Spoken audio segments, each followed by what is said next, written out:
Uratanya wibwira abadukurikiye utubwiye n'ibyabereye hano twagufasha na kibazo. Nitwa Mukankusi Felicite. Ntuye mu mudugudu. Umudugudu ni uwa Kagari. Umudugudu wa Kivu, Kagari ni Nyarurama. Umurenge ni wa Kigarama. Byagenze bite? Nabyutse nza ku kazi. Nari mfite umuzamu urarira agasoko. Nza gukora nk'uko bisanzwe. Yego. Turakora ndetse nkamukoresha yikorera amakara, kongera ncuruza amakara. Noneho ariko hagati aho mu gitondo anyatsa akagufuri ngo afunge ahantu ajya aruhukira. Amaze ku manywa mbega ko arara hano nijoro akajya kuruhukira aho ngaho. Harimo nyakwigendera. Noneho ingufuri arafunga nk'uko bisanzwe, ashyiramo imyenda ye n'ibyo by'abandi aba yatetse. Hanyuma bigeze mu masaha 7 njya kureba abana ko bari baje bavuye ku ishuri, njya kubagaburira mu rugo. Nimwe ndi kugaburira abana numva telefone irampamagaye, kuko we nta telefone agira. Nabonye ari ndi umuntu arambwira ati mama rero wihangane, nakoze amahano, nazanye umugore umuntu turarana none yapfuye. Ntangiye kumubaza uwo muntu wari we, yahise akupa telefone, ariko yambwiye ati nubwo yapfuye njye nigiye kuri Gikondo. Uwo nahise ngo mu kantu muhamagaye ndamubura kuri telefone yakuyifata, nahise mpamagara mu mudugudu mbwira ikibazo kibaye. None umudugudu arambwira ataraje, nanjye ubwo nditegura ndamanuka nje ku gasoko, ariko binyanga mu nda nongera mpamagara ya telefone yamamagaje, nsanga ni umumotari wamutwaye. Ndamubaza nese uwo muntu ari ati njye ndi motari namutwaye, ambwira ko agiye kuri Gikondo none nahamusize. Sawa, ubwo hamagara umudugudu araza aramfasha, duhamagara abayobozi b'inzego z'ibanze, ahamagara no kuri RIB. Tujya twajya kubona gufungwa dusanga hari n'umugore, ariko we yagiye kuri RIB yaje imuzanye, uwo mube yatanze amakuru yose ukuntu byagenze. Ubwo nanjye nayimenye kuri yo saa 7 amamagaye, ndetse agafunguzo yari afite agaho umuntu umwe mu isoko avuga ati Mary naza umuha agafunguzo. Nayo makuru mfite nuko nanjye nabonye.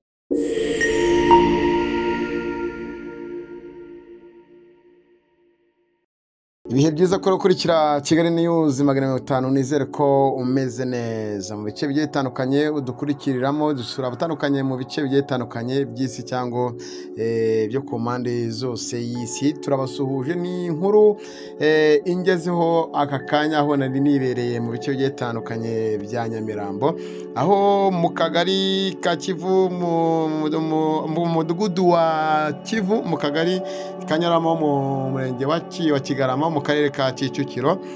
Umusore uri mu kigero cy'imyaka 30 witwa Nsanzifura Mubi yahitanye umukobwa uri mu kigero cy'imyaka igera muri 35, aho amakuru yitangarije cyangwa yahaye uwo yakoreraga yuko amubwiye ko uyu mukobwa yamuvanye mu ijoro Nyabugogo akaza kumutahana, yamara kumutahana akaza kumusambanya, yaba amutumye ikintu ku muhanda, yagaruka agasanga yamaje kwitaba Imana. Ariko andi makuru avuga nuko uyu nguyu Nsanzimfura nuko yahamagaye nyirabuja amubwira ko yararanye n'umuntu akitaba Imana, akaba yahisemo kujya kwigemura ku rwego rw'ubugenzacyaha RIB cyangwa kuri polisi. Ayo umusore yamajije gutabwa muri yombi n'inzego z'umutekano, akaba ari mu maboko ya RIB, aho yagarutse kwerekana aho umukobwa yapfiriye, akaza kuherekana. Iyi nkuru nyimara kumva nifuje kumenya ngo byagenze gute, ese uyu musore imyitwarire ye muri quartier rimeze gute, ese yabanaga gute n'abantu. Abantu batuye ngaho bajya batangaza byinshi bigiye bitandukanye, aho mu baturage mugiye kumva mu kanya bakomeje bavuga yuko yavugaga ngo n'ubundi arya ibigori by'ubuntu, azica umuntu ajya kurya ibigori by'ukuri kuko yishe umuntu. Bamwe mu baturage bagiye banatunga urutoki ku bucuruzi cyangwa abantu bacuruza ibigage bivanwa Nyabugogo bikaza kugira gute, bikaza gucururizwa ahangaha, ariko ubuyobozi bwo bavuga ko ibi bigage babicuruzaga imiryango yabo bayifunze. Ariko nanone abaturage bagiye bagaruka ku basore cyangwa ku rugomo rubayera aho ngaho, dore ko mu majoro agiye atandukanye ujya kumva amajwi y'abantu barimo baratabaza, benshi bakavuga ati ni ndaya, abandi bakavuga ati basinze. Kenshi na kenshi izi quartier usangamo abasore bagiye batandukanye yemwe bamwe mu masaha ya saa sita z'ijoro saa saba z'ijoro ngo usanga kenshi na kenshi bakata muri iyi mihanda. Uyu musore yamaje kwica n'umwana w'umukobwa arigemura, ariko nanone mu mandi makuru twagiye dutangarizwa cyangwa tuganira n'abaturage bari bari aho ni uko mu gitondo yarimo aridegembya akata muri izo karitsiye, dore ko yamaje no kugura inkweto aho yagiye kuzigurira bakamucuruna 3 akaba gafite 500, uwo yarajya kuzigurira n'uwo bari basanzwe n'abanaziranye akamuha ati 500 uzayame, akaba ati ntago nzagwa kuko ntago uzongera kumbona kuko ndagiye, abantu bo muri karitsiye ntibazongera kugira gute kunkomangaho amaso cyangwa kumbona muri zino karitsiye. Dore ko bivuga ko uyu musore atari ubwa mbere yari afunzwe, ndetse n'abantu bo muri zo karitsiye babonaga bamutinyaga kuko yahoraga abwira bamwe mu baturage ati tuzakwica. Twaganiye n'abaturage, turagana n'umunyamabanga nshingwabikorwa w'akagari ka Nyarurama, avuga byinshi bigiye bitandukanye, ndetse mbere yari yanze kugira icyo adutangariza atubwira ko agomba kubanza gusaba uburenganzira, ariko mu kazi kacu ko kutigera tunanirwa kireka iyo twigirishije twagerageje uko bishoboka kose arabitubwira, avuga n'ingamba, avuga n'ibyo bagiye gukora kuri ino nsanganya yabiranga. Dushimire inzego z'umutekano, polisi, dushimire RIB, abo ngabo nabo bahagereye igihe, ndetse n'abaturage bari benshi nk'uko mukomeje kubibona muri video zacu. Reka tubereke uko byari byifashe, ariko icyo tugusaba subscribe, like, share ndetse na comment, ariko yandikiye kuri Instagram following nitwa Isaka Manager Official, kuri Twitter Isaka Manager Official, ndetse nimba ushaka ibikoresho, amakamera, ushaka gukamirwa mu bukwe bwawe, ushaka amavideo agiye atandukanye, ushaka amafoto meza, yarukira ku rubuga rwa Instagram, wandikemo Ntare cyangwa wandikemo iryo zina neza ari mu Kinyarwanda, umara koreka Ntare 250 uramubona, ndetse niba ushaka kumuhamagara kuri screen iyo nomero hari, ugomba kumuhamagara buri kimwe cyose akakikugezaho muri rusange. Twumve dukurikire uko byari byifasha ngaha. Nabyutse nza ku kazi, nari mfite umuzamu urarira agasoko, nza gukora nk'uko bisanzwe, yego turakora, ndetse nkamukoresha yikorera amakara, kongera ncuruza amakara. Noneho ariko hagati aho mu gitondo anyatsa akagufuri ngo afunge ahantu ajya aruhukira, amaze ku manywa mbega ko arara hano nijoro akajya kuruhukira aho ngaho, harimo nyakwigendera. noneho ingufu arafunga nk'uko bisanzwe, ashyiramo imyenda ye n'ibyo by'abandi aba yatetse. Hanyuma bigeze mu masaha 7 njya kureba abana ko bari baje kubavuye ku ishuri, njya kubagaburira mu rugo. Nimwe ndi kugaburira abana, numva telefone iramamagaye, kuko we nta telefone agira, nabonye ari ndi umuntu. Arambwira ati mama rero wihangane, nakoze amahano, nazanye umugore, umuntu turarana none yapfuye. Ntangiye kumubaza uwo muntu uwo ari we, yahise akupa telefone, ariko yambwiye ati nubwo yapfuye njye nigiye kuri Gikondo. Uwo nahise ngo mu kantu muhamagaye ndamubura, kuri telefone yakuyifata, nahise mpamagara mu mudugudu mbwira ikibazo kibaye, none umudugudu arambwira ataraje. Nanjye ubwo nditegura ndamanuka nje ku gasoko, ariko binyanga mu nda nongera mpamagara ya telefone yamamagaje, nsanga ni umumotari wamutwaye. Ndamubaza nese uwo muntu ari ati ndi motari namutwaye, ambwira ko agiye kuri Gikondo none nahamusize. Sawa, uwo hamagara umudugudu araza aramfasha, duhamagara abayobozi b'inzego z'ibanze, ahamagara no kuri RIB, tujya twajya kubona gufungwa dusanga hari n'umugore, ariko we yagiye kuri RIB yaje imuzanye, uwo mube yatanze amakuru yose ukuntu byagenze. Ubwo nanjye nayimenye kuri iyo saa 7 amamagaye, ndetse agafunguzo yari afite agaho umuntu mu isoko, avuga ati Mary naza umuha agafunguzo. Nayo makuru mfite nuko nanjye nabonye. Yakubwiye ko uyu mukore bari baziranye cyane n'inda yari yaguze mu bisanzwe? Njye nitwaganiriye, yaganiriye na RIB, we yabwiye ko bavanye Nyabugogo. Ntiyakubwiye ko bari baziranye? Ntabwo nigeze mugana nabo. Wenda intandaro, wenda nimba ari amakuru bamaze kumva, wenda mu gihe ari hano RIB yamuzanye, yakubaye no kugira ngo amwice ko byagenze, kuko hari amakuru yandi twumva ku ruhande ko atari we yamwishe wenyine, ari abo bari kumwe. We ntabwo yemera ko yamwishe, ko kugeza ubwo ko RIB yavuze ati turasuzuma turebe koko ari wamwishe. Gusa we yavuze ngo yamuzanye, abona ari umuntu urwaye nyine, amurekera aho ngaho. Ubundi ahagarutse ngo yavuye hano gukora akazi asanga yapfuye. Nanjye ndamubwira ni kuki utatubwiye mbere byibuze umuntu akiri muzima ngo dukore ubutabazi bw'ibanze ukatubwira uko umuntu yamaze gupfa.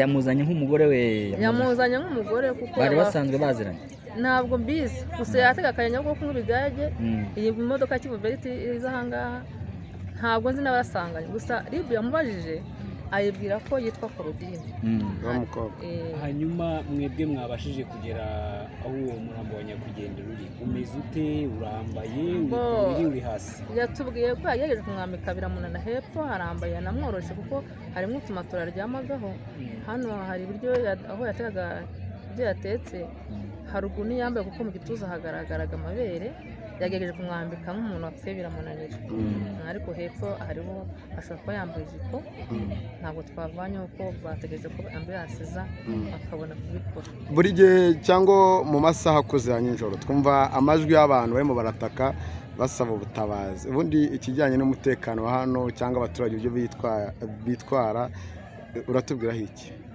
ikigaragara n'uwo muhungu ntabwo yari mwiza yari mayibobo bahoraga bajya kwa Kabuga bakagaruka namukoresheje mu buryo bw'uko bahoraga banyuma hano ku isoko ko hadakinze abona ko harangaye nashyira umuzamu bakamwiba nkamenya ko aribo bamwiba noneho mbonye kwa mu kwa 10 batongeye kubajyana ari umuntu uri gushaka kujya kuri gahunda kuko yabwiye na mudugudu ajya mu nteko aramubwira ati ngenda ndashaka kwihana umuntu abizi ibyaha nakoze ni byinshi ariko aho bigeze nshaka umunyarwanda mukanshakira irangamuntu nange ndavuga ndabara abantu ko banyiba ubundi ngende metresse rero buriya no mu bunigisha imyaka 24 nabashe no kwigisha za mayobo kazirodesa gahoro kubona zirahindutse nabonaga rero tumutuma agakora imirimo ya hano mu buzima busanzwe yari umwana wumvira ariko yaribaga noneho rero ku buryo wakibaza ati se kuki ukoresha umuntu uzi ko atagira ibyangombwa namukoresha kuko banyibaga ngira ngo ndebe ko batanyiba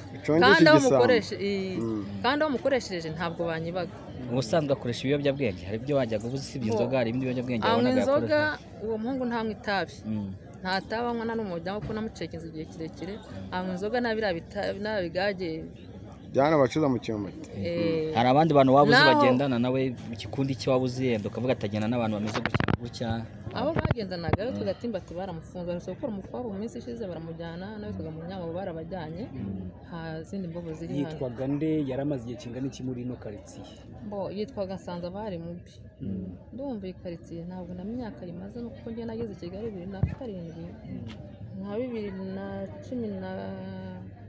2016 gutyo nibwo natangiye kumubona hano mu Tumbati babajyanaga bakoze amakosa bagaruka firi ya mbere ni mu Tumbati uburyo nabazaga nese kuki niki gituma muhora muza mu Tumbati bakambwira bati mu Tumbati niho batuzi tujya ahandi nta byambwa dufite hamutwaramo kabiri uwo mukobwa ukurikije mu maso wamubonye yaba ari nko mu kigero cy'imyaka ari nko 30 na urabona nawe nababonye sinamutegereje neza ariko ubona ari nk'umuntu nawe nk'imbobo ntabwo ari umuntu bavuga ngo ni muzima nabunyere babandi baba ari kumwana ibigage iyo mubibonye gutya ni iki mukora nk'ubuyobozi iki kibazo bari bakize imbere y'uko ibyo bibayenda mwiyeza mubimenyesha inzego z'ibanze zari zikize cyo ko hano mufite abantu b'imbobo bishi cyane umuyobozi bari kuko uwo muhungu nakoreshaga yari yasabye na mudugudu ko azamushakira irangamuntu kuko yagiye no mu nteko aravuga ati irangamuntu narayigeze ariko iratakara atubwo rero mumfashije ngewe mube ndumva kuba amayombi haze ndashaka umuturage nyawo mushakira irangamuntu nayo mpamvu kuva icyo gihe yasabye imbabazi nta cyane ndamubonaho nta no kutumva ngo yibye wenda turashoje ariko gira ubutumwa oha abantu bakoresha abakozi batagira ibyangombwa cyangwa bazi ko barangwa n'ingeso zitari nziza ubu nanjye mbonye isomo nubwo nabikoze kuko yari umwana ubona mu bindi bibazo umushaka kumwiyambaza ukamutuma akabanguka gusa mbonye isomo ko gukoresha umuntu udafite ibyangombwa ari ikibazo ku buryo ntazura no kuzongera ni iki wabwira abandi babyeyi baguteze amatwi nyuma y'ibibaye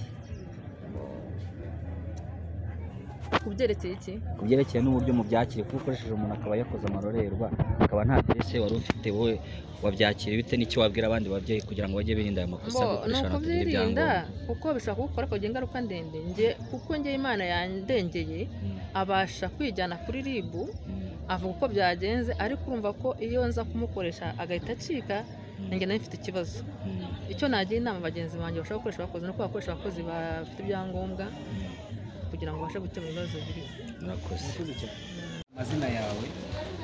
nitwa Amahoro Placide. Uyu musore wari usanzwe umuzi bimeze bite ibyiwe mwarimu muzi? Namubonaga gutya ntabwo nari nzi imyifatire. Zamura ijwi. Wamubonaga? Namubonaga gutya ku muhanda ko sinari nzi imyifatire ye. Nko mu buzima wenda nk'umuntu ucuruza hano mu isoko wahamubonaga buri munsi, imyitwarire yo wayibonaga gute uko wamubonaga? Namubonaga kuri ibibaye ubyakira ute, bibasigiye iyihe sura muri rubanda nyamwinshi n'abantu badukurikiye n'abari hano? ibyo bintu bimenye none aha twese biradutunguye kuba yakwiherana umuntu akamwica akajya kwirega. Mwajyaga mumubona mute mwebwe mu buzima busanzwe?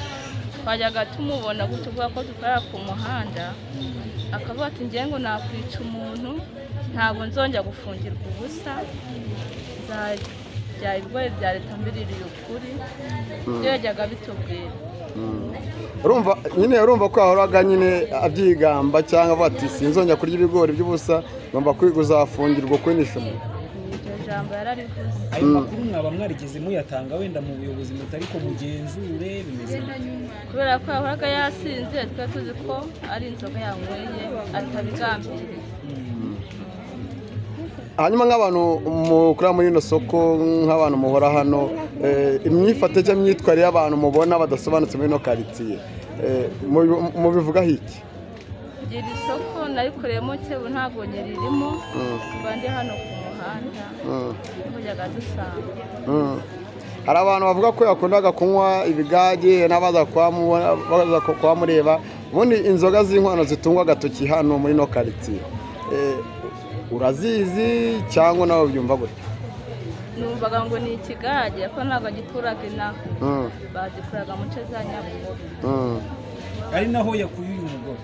Sinzi aho niba ariho yamukuye, ariko ibigage babikuraga Nyabugogo, ntabwo ari inaha mu murenge wa Kigarama, ntabwo ariho babikuraga. Ariko babinyweraga hano? Kuko hano hari utuzu ducuruza ibigage nawe urabizi. Ari inaha babikuraga.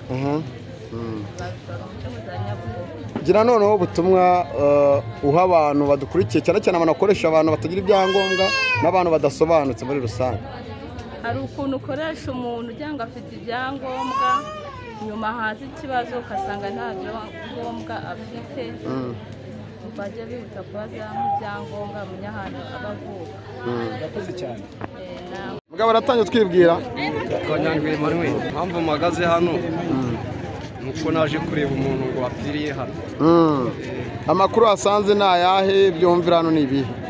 Ikumva ko ari umuntu yavanye ngo Nyabugogo ngamuzana hano ngamwica ngaha, nanjye nta kindi kintu mbiziho. Usanzwe utuye he? Ntuye Kamabuye. Kamabuye yegeranye n'aha ngaha mu Cyumbati, ni hano haruguru gatoya. Ubundi umutekano wa hano wa Kamabuye byose ni muri Kicukiro mu kagari ka Nyarurama, umutekano uhagaze ute mu bijyanye n'urubyiruko rwawo rukoresha ibiyobyabwenge, bimeze bite? Umutekano waho nta kibazo. Hanyuma abantu turatwumva bavuze induru nyinjura, byagenze bite? Ibyo ni ibisanzwe, ni nk'ababa ari abasinzi abagize gute, ariko nta kindi kibazo gikomeye kiba kiri hano. Ibi bintu bibaye mu kagari kanyu cyo mu mudugudu wanyu no mu murenge, mubyakire mute? Ni irihe somo bibasigiye? Kuko kuno muntu ngo ahoraga avuga ati rebo nawe nzongera kurya ibigori nta muntu nicyo nzamwica njye mfunga. Icyo kiba ari ikibazo, hari igihe umuntu aba afite ikibazo rusange ku giti cyiwe, ariko ibyo ntabwo ari ibibazo biri muri sosiyete y'abantu bose batuye hano. Isomo rero mukuyemo ni irihe, cyangwa ku giti cyawe niwe butumwa watanga n'abaza kutureba batuye hano n'urundi rubyiruko rukoresha ibiyobyabwenge, urarubwira iki?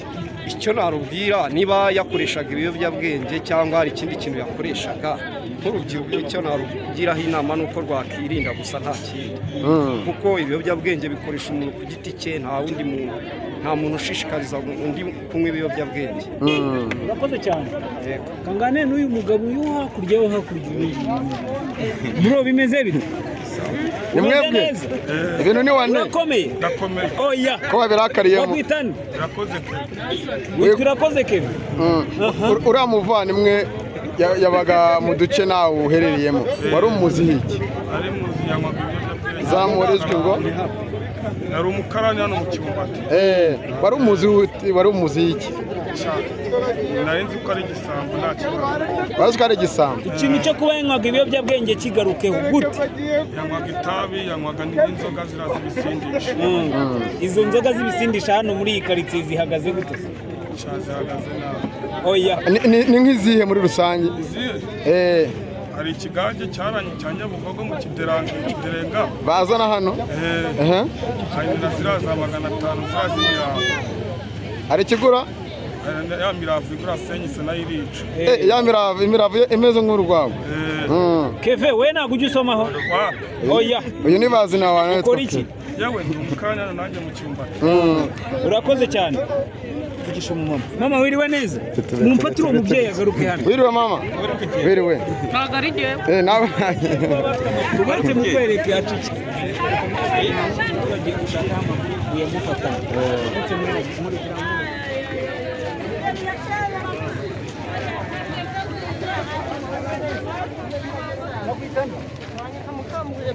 Ikibazo cy'ibigage ngo biva mu Nyabugogo hano kimeze ujye ukinywaho? Oya ntabwo nyiwageyo ntabwo w'ikigage. Gihagaze gute icyo kigage hano rero? Ikigage numva ngo hari abantu bajya kuzana ikigage bakamuya hano mu Kibumbati.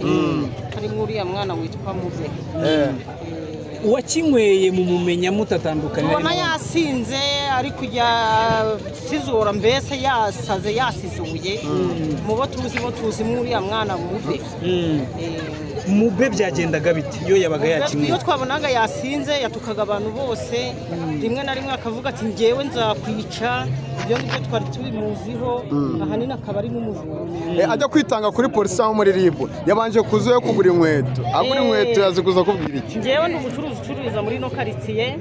Uwo Mube nagiye kubona mbona mu gitondo aje iwanjye arambaza ati ufite inkweto? Ndamubwira ni inkweto ndazifite.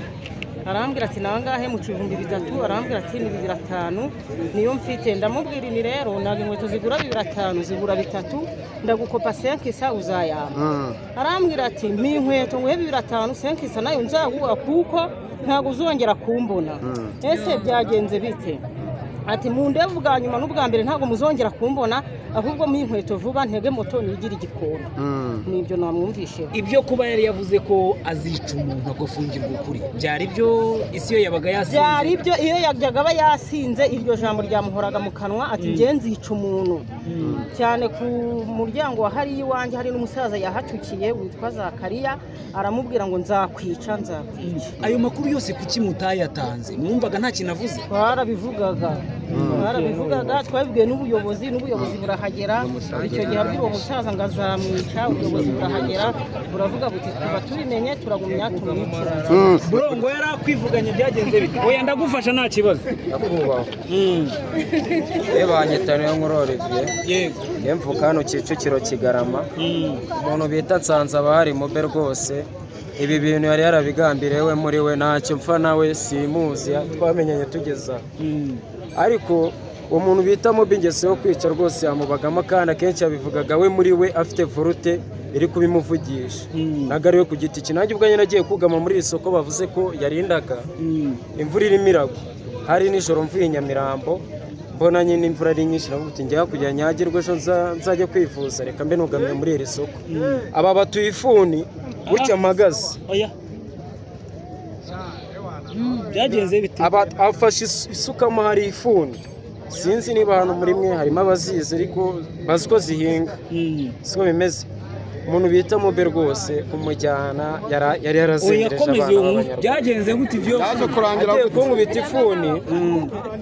Yarayibanguye ngenda ataruka ngo nka hariya. Maze kugwaraho nari magaze mbona niho cya kiboro cy'isuka gifashe. Ubonaga ari serious? Yari seriye kuko ni umuntu utagira blague muri yo yasinze. Numwe mu rubyiruko rwabaga ruri hano. Kandi namwe rwose mu rubyiruko rwabaga iyo nzoga iva Nyabugogo ngari naho yakuganga. Ariho yahoraga yewe iyo nzoga ya Nyabugogo ngiye nakundaga kubona ari mugora nka saa afite karindwi kuzuye ikigage. Akayinywa? Akakanywa ngaba abantu benshi baramuzi. Ariko ngaduteye umugongo niho bicururizwa. kugira ngo ibyo byose bimubeho ndahamya neza ko iyo ari muzima aba ari umwana mwiza ariko iyo yanyweye ibiyobyabwenge aba yabaye nk'ikigo. N'iriya somo noneho muvanyemo hano isomo dukuyemo nkatwe urubyiruko twagize n'amahirwe akora ibyo bintu ntiyacika yishyikiriza inzego z'iwanjye nako z'ibanze nta kibazo. ni byiza cyane kuri twebwe twese uko turi hano kuko iyo tumubura nitwe bari gufunga. Isomo dukuyemo ni iri rimwe kuba ijisho rya mugenzi wawe nta kindi nyandikunda. urakoze cyane muze kuba ibi bintu bibereye iwawe bigusigiye irihe somo? apfira iwawe apfiriye mu isambu ryawe yanarariraga ahantu twakwita mu bwatsi bwawe. ntabwo ari muri pariseri yawe pariseri ya meteresi ariko uwo muntu yari yarananiranye twanasabye ko atahabwa akazi kubera yuko yamaze kujya kwa kabiri inshuro nyinshi yashatse no kunyica ambwira ko azamumara akantemagura amaboko ibya n'ubuyobozi yagiye kukwica yabikubwiye bigenze gute? yagiye kunyiba igitoki bimufasha abibwiye ubuyobozi bwagusubije iki? barabyihoreye n'abanyerondo bose barabyihoreye. ikigaragara ariko nyanga abanyerondo ntabwo bazirigiye hano iyo mu bitabara barabizi n'umuyobozi urisabira iki noneho ubuyobozi bwegera abaturage buri munsi? abantu bagiye kwa kabuga kenshi ntibakwiye kugirirwa icyizere ku buryo bahabwa akazi k'ijoro kuko bituma baba babonye uburyo bararamira. reka tugushimire. inkuru nshaka kumenya ni iyo wamenye ko wayimenye uraza no kutubwira ku mutekano usanzwe muri kano kagari n'uno mudugudu. nta kibazo wanyarutse ukambaza. gitifu hano biravuga ko hari umusore bitaga Mubingu wakundaga kubwira abantu ngo kazabica cyane cyane abantu bagatunga urutoki ku bigage bicuruzwa hano mu Cyumbati. iyi nkuru yo kumva Mubi ko yishe umuntu wayimenye ute? ese ukimara kuyimenya hagiye gukurikiraho iki? iyo nkuru y'uko yishe umuntu twumvishe ko yazanye indaya ba bandi bicuruza niko bavuga ko ari abicuruza Nyabugogo. Yego niko byagenze ni nako yabyivugiye kuri RIB cyane ko n'amakuru aribo bayafite. hanyuma amuzanye ibijyanye n'urupfu yabisobanuriye urwego rwa RIB nibo bashobora kuba bafite n'amakuru arenze kuri ayo ngayo. ariko ikizwi ni uko uwo Mubi yari asanzwe arinda aho ngaho yitwa Nsanzabahari Mubi. niba ari byo birangamuntu ariko nta rangamuntu yagaragaje. Nsanzabahari Mubi yego afite imyaka 30. yego asanzwe arinda kuri ako gasoko. ubwo rero izo ngeso ntazo twari tumuziho ariko abaturage ni kwa kundi haba ikibazo bagatangira kuvuga ngo twamukekaga. yego rero ibijyanye n'urupfu kuba yishe umuntu cyangwa kuba hari uburyo kundi byagenze ubusobanuro nyabwo ibyo yasobanuye RIB nk'umuntu witanze urumva niho yahise yihutira nk'umuntu wumva ko urwego rw'umutekano yifashisha RIB kugira ngo abe ariyo ihita imwinjiza muri sisiteme y'ibirego cyangwa y'umuntu wireze. twebwe n'amakuru yandi ubwo no gukorana n'inzego z'umutekano tukaba twamenya izo nkuru zindi z'uko byagenze. aka kanya birabaye hagiye gukurikirwaho iki muri izi nzoga bavuga ko ziva Nyabugogo zigacururizwa mu Cyumbati? usanga urubyiruko rumwe na rumwe rwishora kunywa zino nzoga dore ko hari n'abaturage bavuze ati iyo yavaga kuzinywa yazaga agafata n'ibigori by'ubuntu agashaka no kuba yafata ibyo kurya ku ngufu akaba ko atabishyura. wenda sinzi niba ibyo bivuzwe kubera ko hari umuntu wahaguye ariko ndumva byanze bikunze ayo ni amakuru ushobora kuba ushatse kubera ko hari umuntu waguye ariko ku bijyanye n'izo nzoga kereka niba wabonanye amacupa aho ngaho uvuga uti tubonanye inzoga z'inkorano muri uwo mudugudu nta nubwo zinavugwaho cyane nk'uko tuzumva mu nkengero zacu. ariko abaturage bavuga ko bazirangura Nyabugogo zigacuruzwa hano hafi y'ibikontineri kandi nawe urabizi. reka no kutarahawe amakuru nawe kubera ko ubizi ndumva twafatanya mu rwego rw'umutekano. nibyo numviye hano ukatwereka aho zaba ziri kubera ko nicyo dushinzwe. aho zakirwaga nk'izo z'ibigage wahereyeho aho ngaho ntabwo bagikora twaranabatwaye twabashyikirije urwego rubishinzwe. yego bagiye kubisobanura no kubibazwa ni ahantu hamwe hari hazwi ku mudamu wari uri aho ngaho. niki noneho wagira ubutumwa usigira abaturage bawe uyoboye buryo wenda ikijyanye cyo gutangira wenda amakuru ku gihe n'ibindi bigiye bitandukanye icyo basaba? urakoze cyane rwose, ni nicyo nari ngiye kuvuga. Icyo dusaba abaturage buri gihe ni ukuba ijisho ry'umuturanyi ndetse no gutanga amakuru ku gihe kugira ngo hatagira umuturage wabigiriramo umutekano muke cyangwa wabirenganiramo, cyane cyane ko twese tuba dukeneye ko aho dutuye n'aho dukorera ndetse n'aho abaturage bacu bari hagomba kuba hatekanye. Dusaba umuturage wese ko aba ijisho rya mugenzi we ndetse ko agomba gukorana n'inzego z'umutekano mu mudugudu ndetse akagari n'umurenge. Turagushimiye ku makuru duhaye. Urakoze.